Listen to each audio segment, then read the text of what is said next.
Thanks for joining us as we have about a half hour of talking Volvo. Soren here is working on a very exciting project. This was a V70 that used to belong to me back in 2013 and 14, and I sold it to him. And since then, he's got a very exciting project that is now underway. Let's see what Soren's working on. Hi, Soren. Hello, buddy. You alluded to this project, but it looks a little more involved. What you got going on here?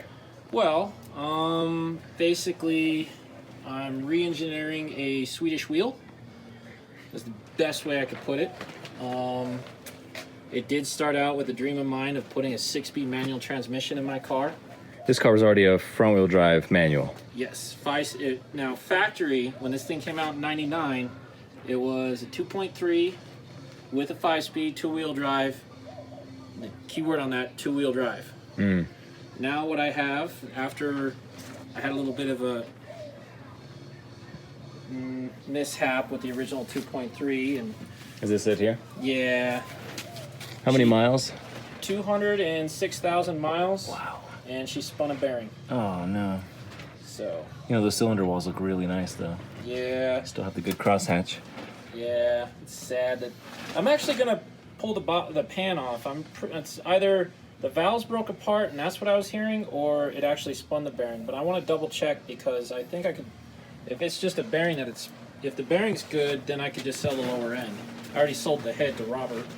Robert DIY? Yes, sir. I love that he makes use of all of our parts that we don't end up needing. Oh, he's on the road again, so you might want to see where he's at. He goes to the East Coast more than truckers do, I imagine. Oh my God, that's why his car has as many miles as it does. Yeah, he's getting close to 400. Yeah, I think he's determined to have Volvo buy it back from him.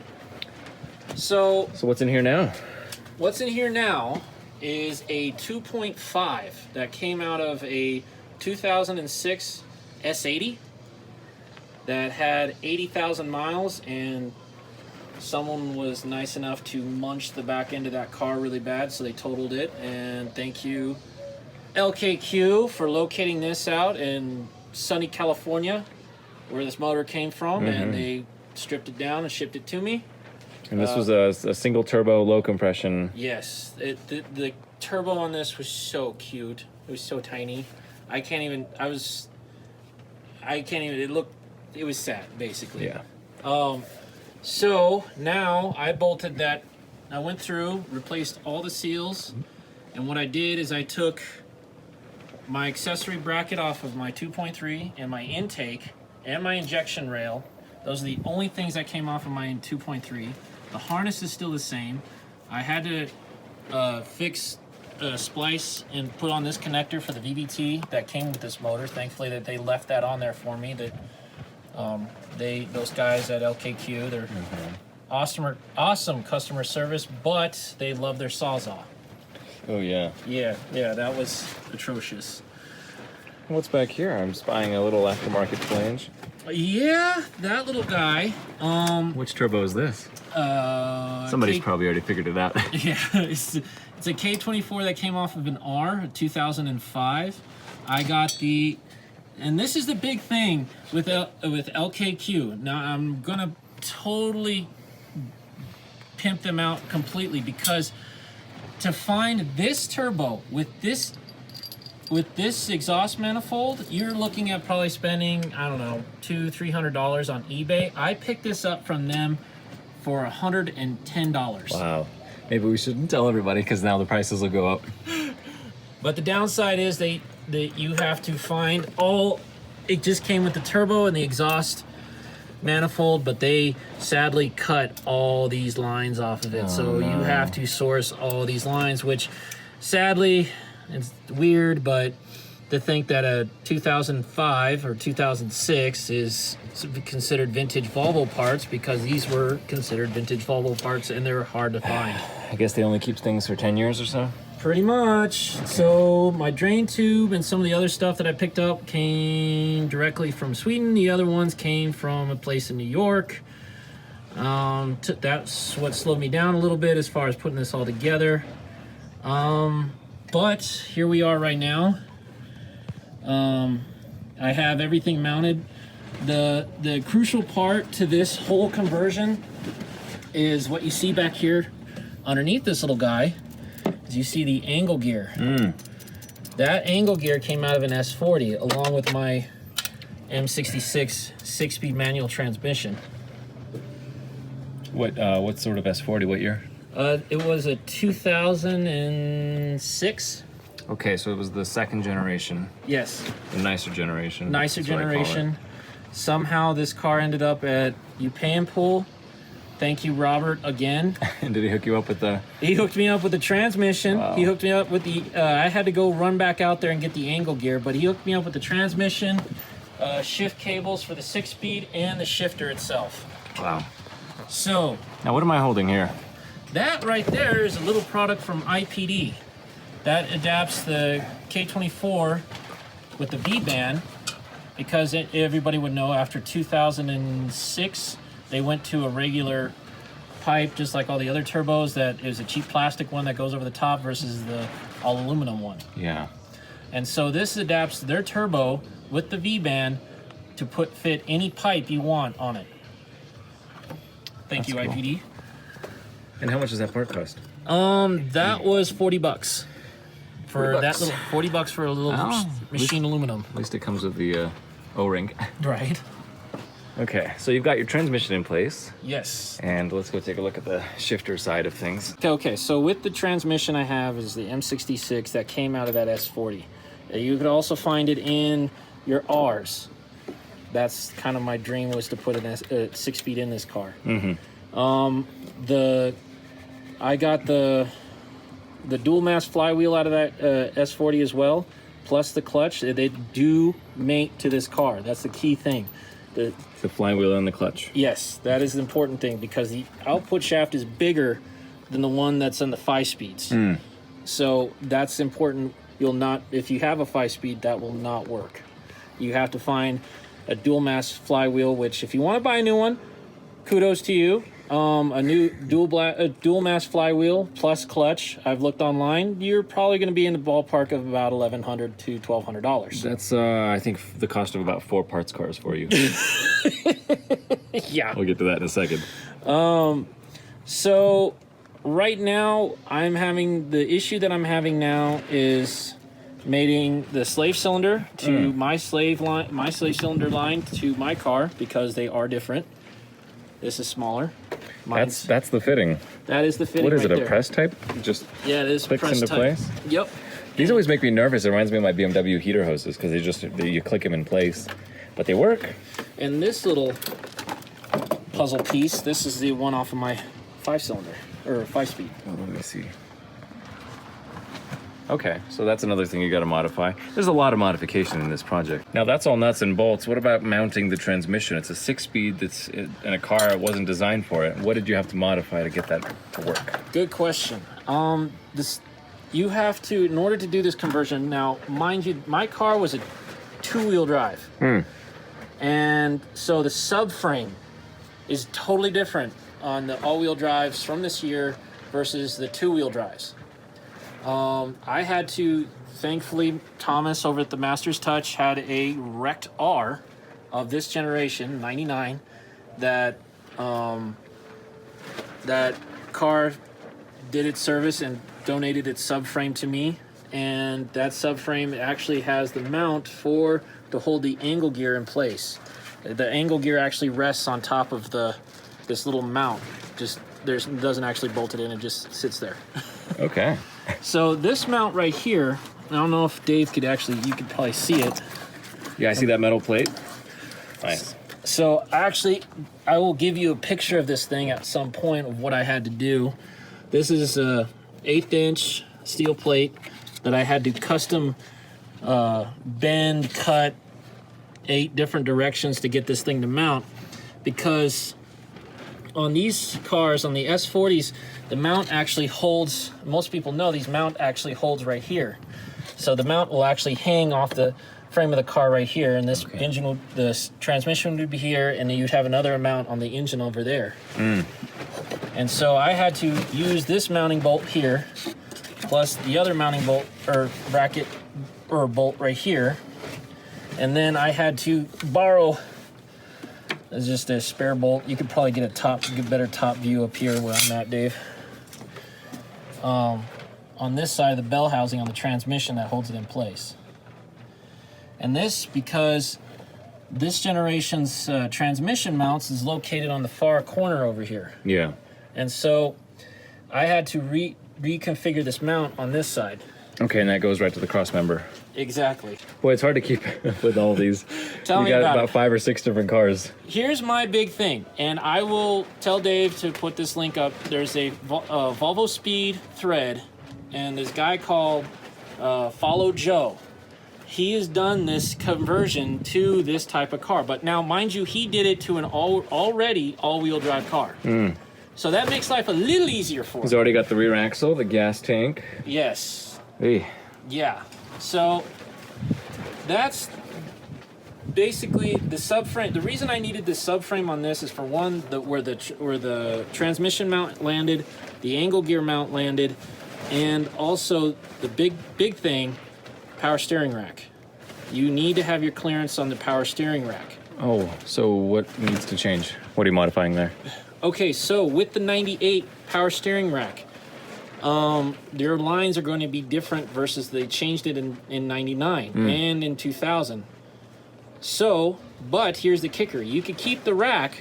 Your lines will adapt. Okay. They will fit from your engine to that rack. So what's different about the lines? They run different directions. Oh, okay. Cool.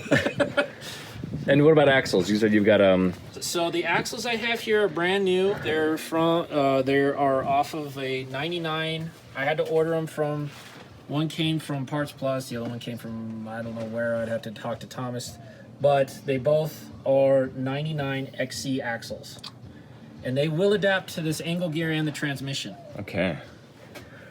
All right, so that's under the hood. That's under the hood.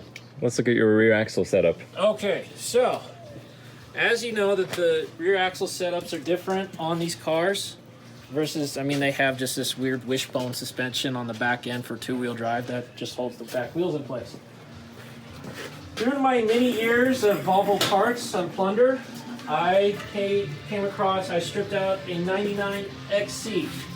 This is an XC subframe for the rear axle assembly for the cross countries. What I'm doing here is this is just a friction-based locking mechanism on these. These things are okay. You're going to get horrible mileage.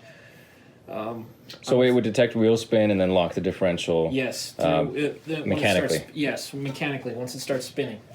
But with that, you get not terrible mileage, but my big thing is for this car is that I commute 40 miles one way.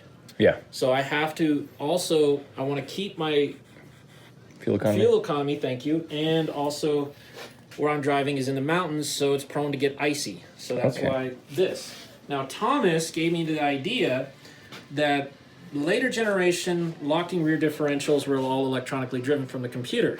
He told me, now this one here is a subframe off of an S40. Mm-hmm. They were using like the Haldex 2 or 3, depending on what year. Yes. And these ones are electronically driven. But what he told me is that you could cut this harness, put power to it, and you could have a control switch. You could lock and unlock your rear end as you see fit. That's, the computer does all the calculation, but you could just bypass that, and it's essentially a power and ground switch. Exactly. To lock or unlock. So with that, if this is going to be running continuously, well, the other thing that I'm going to be doing is I'm going to be fabricating some lines to go to an external cooler and fan. So that you have it constantly engaged. So once it locks, so once it has power and this thing starts running, I want to be able to keep it cool. So you're not able to use the subframe? I'm using it as a reference point to see whether or not the mounting points on this would line up, because worst case scenario, I'm going to have to fabricate the whole lower end cradle assembly. I see. To adapt to this. Now, on a front-wheel drive V70 of the P80 generation, what does the rear look like in terms of the front-wheel drive versus the all-wheel drive? Are these holes going to be there for the bolts? Yes. Okay. So basically, the only difference that I'm going to have to do on mine is that isn't on this generation. So all these bolts are right here on the two-wheel drive. This one here, this one here, this one here. Okay. Those are the main three on each side. But on mine that isn't there, because I've had this car up in the air more than once, is this torsion bar setup. Oh. And these holes right here are not on my car, so I'm going to have to drill and tap those out. So what is in place of them? Nothing. So the front-wheel drive and all-wheel drive, they're like different shells that would come out of the factory. They wouldn't just be the same, that they could just mount. The body is mostly the same. Mostly. They just, when they bolted the subframe on, they just didn't drill and tap these in for the bolts. Okay. I'm curious to see what it looks like, if there's just a big plate or... it's just a big flat spot. Okay. So that's all you'd have to do to drill and tap it out. Cool. And would you have access to the top side of wherever that is inside the car? Which one? Where these bolt up? No. Like, would bolts just come out of the car and then you would attach the nuts, or do the bolts go up? The bolts come up. Okay, so there's going to be threaded nuts on the frame. Well, I mean, it's a thick piece of metal, so what you'd have to do is drill and then tap that piece of metal. Drill and tap the hole. But since you just gave me the idea anyways, what I'll probably do is, since the interior is coming out of my car anyways, I'll probably just bolt them straight through and then put some silicone so they don't rust out.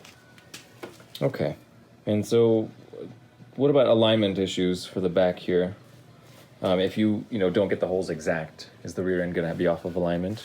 Well, I'm going to get them as close as I can. Guess we'll cross the bridge when we get there. Right.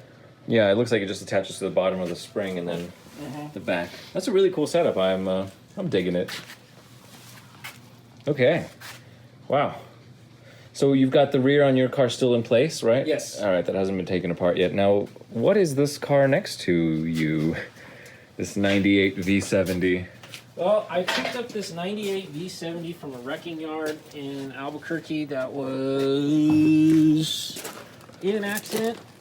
And that's a great thing about the contacts I have. I picked up this V70 for around $200. Nice. A lady ran it into the back of a pickup truck and then tried to drive it. And lo and behold, when you do that, and it overheated and blew the head. Yeah, that's too bad. Yeah, rest in peace. Nice looking car otherwise. Awesome looking car. So I'm using various different things. I since tore apart my car, I'm probably lost a good chunk of the pieces in Thomas's shop. So I bought this just as kind of a reference / jump back and forth, rob parts off of. Yeah, it's a nice candidate for a parts car. Oh yeah. Since you got it complete. And there's nobody taking a Sawzall to it. No. Cool. So what's the damage? I mean, minus a little bit on the front here. How's the hood? Oh, that's actually so satisfying. It still closes, right? Yeah.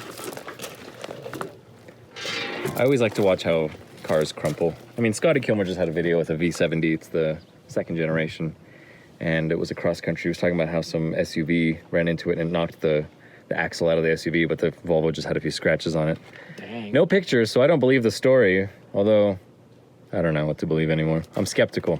Well, in all fairness, the reason I got into into Volvos in the first place is when I was driving the tow truck, I watched a 240, or came onto an accident to clean it up, and this 240 made an illegal left-hand turn and cut right across of a Ford F-150. Yeah. And the Ford F-150 went right up the passenger side taillight and the hood, flipped the truck onto its roof and totaled it, but the guy was able to Oh my goodness. drive the car away.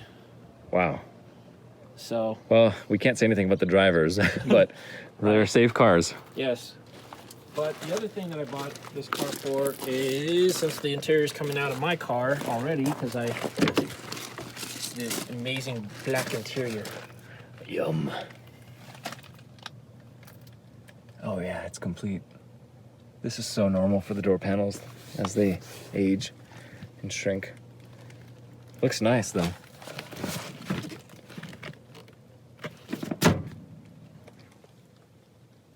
Cool beans. Yeah. Congrats. So, yeah. Let me guess, you took out 3 sequoia trees or something in one hit? Probably. That's all that happened? Yeah, you could sell these taillights. Oh, yeah. That's the nice thing about parts cars. You just finish, take what you need, and sell the rest. Exactly. Very cool.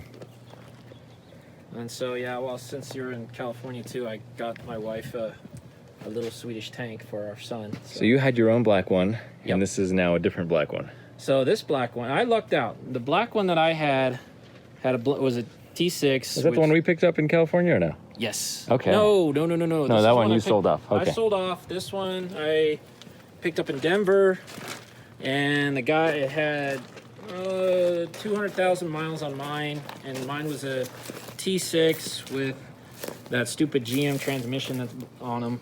This is the T5. This is the T5. This is the desirable one. This is the one that the drivetrain will not die. We can Okay. take care of them. Nice. So this lady came into Thomas's shop, and she actually plowed into I don't know, 6-inch bollards. Basically, it's a pipe with concrete in it. Yeah. You're not supposed to hit those things. No, usually not. But she destroyed the front end of this, but it was a low speed impact, so she did not detonate the airbags. Oh, good. So, and fortunately, I still had my other SUV, my T6, and And that had a failing transmission. that, well, actually, yeah, they had the failing transmission, and so it donated its front end to this one, and now my wife is driving a very safe Swedish tank. And right here, I'll put the clip of how easy it was to remove those taillights. Headlights. Yep. Okay, cool. Nice looking car. And good looking project. Oh, this is the exhaust manifold that you were saying was the other style. This is the one you don't want. It's going to have Yes. worse airflow because you've got 4. Oops. How is this different from the others? So this is the original one off of my 2.3, and this one's okay. Like Dave said, it kind of is kind of restrictive. The one that I have in there now is out of an R. So this piece, they're all directional. They curl down in this direction. So instead of having this over the top tube. Okay. So they'd all go into one pipe essentially. Are there little cracks in here? Maybe. Yeah. Looks Wow. like over time.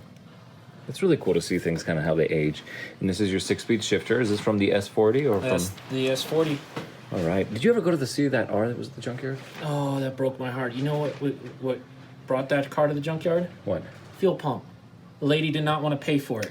That car came to Thomas's shop. It was 2007, right? Yep. Complete R. Ugh. I don't want to think about it because it just makes me sad that I don't go and strip it. You know, I'm trying to break the habit. So Well, far, so good. I was gonna say Robert beat you to it.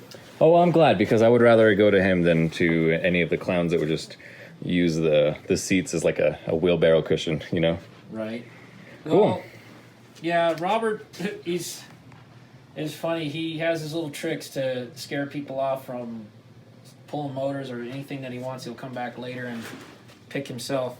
So one of my favorite stories from him is that it was randomly during the school year that I was working, and then he calls me up, and I guess he was in, I don't know, one of the Carolinas that he frequently visits, and he yells at, we were getting bad reception, and all I could make out from him is saying, Soren, go to pay and pull, go to this row, and pick up this transmission. It's in a minivan. And so I call him back and say, what are you on about? And he says, this is a 5-speed manual transmission out of a 240. I pulled it, and they're going to crush that row. And I said, okay. That morning, I raced down there and got to that row and found the Chrysler minivan and opened the back up, and lo and behold, there's a Volvo 240 5-speed transmission in it. Wow. So I'm hoping that Robert did the same thing to that R and said, hey, Soren, they're going to crush this row. Why don't you go back there and pull this random thing that I stashed in the car? That's the way you work it sometimes because parts can go fast. Right. And, and I do appreciate Robert for, he was the one that actually got all the stuff I need for this conversion. Can you hold that turbo and then I'll take a picture? That'll be a good thumbnail for the video. While I wanted to show this project, finished, I think it's really important for people to kind of have an idea of what is involved in the middle of it so you can see a little bit better some of the parts needed to gather and assemble this whole project. And this is the other crucial part. This actually is the computer that came out of my car. Oh, yeah. And this is, if you're going to convert your automatic to a standard. This is the computer you need right there. And you'll be running only one of the VVTs Yep. on the exhaust? Yep. That's the same as the factory one for that car? Well, T5? I mean, it's going to be running at the factory settings. So basically, it's with the engine that I have in there, yes, you have a bigger displacement. The turbo I have in there, I could push it a lot harder. Right now, I'm going to have it at the factory settings. And later on down the road, I'm going to probably do a tune on it. Okay. And actually just have that full potential of pushing this engine to its full capacity. Because essentially, you have the 2.5 mated with this turbo. It's, what you have here is an R. Yeah, it's basically going to be a 6-speed R. Yep. I think, didn't Canada get some 6 speeds of like the 850 T5R or something? Yeah. I don't know. Canada and Europe are usually getting the better good options. stuff. Although this year, the Kia Soul is getting a manual in America, but not in Canada. So we finally got it, and it's a Kia. Take that, world. Exactly. Or maybe it was a different Hyundai or something. It doesn't matter, because nobody cares. Exactly. All right, well, she's aging well. The clear coat's just about gone because we live at a mile high and it likes to bake off. And I remember painting this grill all those years ago. Yeah. She's a good car. I'm glad you're giving her new life. Now, you said something about recycling. That was kind of your mission statement for this car. Oh, yeah, absolutely. So basically, it's been my firm belief that, mind you, Tesla is the only one of the few car companies out there that are actually changing the actual car design and the way it performs. But basically, the car is still the same thing as you would buy 100 years ago. It still runs on internal combustion. It's just a different setup. We went from carburation to fuel injection. Yeah, it's getting a little smarter every year. It gets a little smarter every year, a little bit. Then the car manufacturers tease us a little bit more by saying, "Oh yeah, we'll push the car so we could get a little bit better mileage." But my belief is a statement. It's like I don't want to ever buy a new car. Yeah. And quite frankly, I think it's kind of a waste of resources to go out and that's great. If someone wants to buy a new car, good on them. But if you have the mechanical means and the knowledge and the know-how, you could take a 99 like mine, and after I'm done with this car, it's going to be my car, and it's going to be a brand new car. Like I said, the engine has less than 100,000 on it. The transmission had probably a little over 100,000 on it, but I went through and did a full service on it and put new gear oil in it, and it's going to be fine. So I'm taking my car and making it my own and making it all-wheel drive. It's a good thing we live in a country where you can do that. We don't have a Ministry of Transportation inspections every year that are like, something's different here. Yeah. We can have off-road bumpers that stick out a little bit in this country, and other places your duck would be considered like a hazardous object. Poke someone's eye out. Yeah. Parking lot. Well, if you get that close to the duck without polishing it, you're gonna pay the price. Exactly. So, and very cool. My thing is just recycling. I bought this other 98 V70 that's just gonna go to the crusher anyways. But it's gonna breathe new life into my car by donating some key parts and some of and most of it, if not all of its interior. So I'll have almost a brand new interior in this car. Wiring's going to be a little tricky at times, but I think we can do it. That's about all we have to worry about. There's not a lot of terrible modification to it, and as we get closer to finishing, we'll have answered a lot of questions that no doubt people will be asking in this video, like, what about the radiator, etc. Well, and that's the thing. I will be giving David pictures of the bracket. I know that you probably couldn't see it too well in the engine bay, but I have the bracket outside of the car. Yeah. And I have the engine all put together on the subframe before it even went in the car. Oh, cool. I'll be sure to put that in. Mind if I look inside for a minute? Absolutely. I want to show off the interior so we can see what it looks like before. Driver's side door is unlocked. Okay. That's some dark tint you got on here. Ooh, doggy. Yes, sir. That's how I stay nice and cool, and that's how you stay cool. Catch me riding dirty.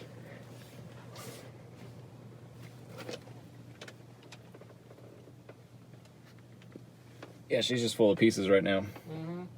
The interior's got to come out anyways. Oh, you can take the black wheel from that car. Say goodbye to the 5-speed. It's been good. Actually, that trans, you could sell it. Oh, yeah. Somebody out there will do a swap on an 850 or something. Yeah. shameless plug, Robert has done a swap on the 850 for the 5-speed, so. Yeah. So, all right, check out the links below. Thanks for watching. Hit the like button. That'll help us get this video out there. And subscribe. Yes, do it. Do it. This is a great way to end. Yeah. School's gonna be back August 12th. Ah!